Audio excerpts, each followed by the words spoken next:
যত চালাকি তোমার জানতে নাইকো বাকি আর। কংগ্রেসের রাজ্য সরকারের এই চালাকিগুলো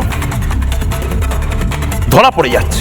কমিশন পাত্তা দিচ্ছে না, সিইও অফিস পাত্তা দিচ্ছেন না, অমিত শাহ মমতা ব্যানার্জিকে পাত্তা দিচ্ছে না, প্রধানমন্ত্রী নরেন্দ্র মোদী তো মমতা বন্দ্যোপাধ্যায়ের সাথে কোনো ধরনের কোনো কমিউনিকেশনই থাকেন না।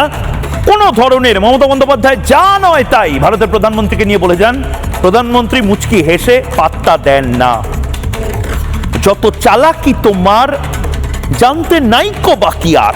মমতা বন্দ্যোপাধ্যায় যে মিথ্যাচারগুলো করছেন, এই ধমক চমক, মমতা বন্দ্যোপাধ্যায় অনেকটা ডোনাল্ড ট্রাম্পের মতন চমকাচ্ছেন, ধমকাচ্ছেন, কখনো ক্রেডিট নিচ্ছেন, কখনো মিথ্যাচার করছেন।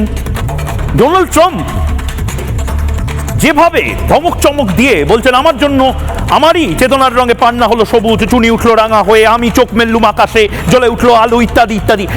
ডোনাল্ড ট্রাম্পের জন্য যেরকম বিশ্ব অর্থনীতি, বিশ্ব রাজনীতিতে সমস্ত কিছু হচ্ছে, মমতা বন্দ্যোপাধ্যায় মনে করছেন মমতা বন্দ্যোপাধ্যায়ের জন্য রাজ্য রাজনীতিতে সমস্ত কিছু হচ্ছে, সমস্ত কিছু থেমে যাবে মমতা বন্দ্যোপাধ্যায় বললে। না, মমতা বন্দ্যোপাধ্যায় বললেও ইলেকশনটি থামবে না।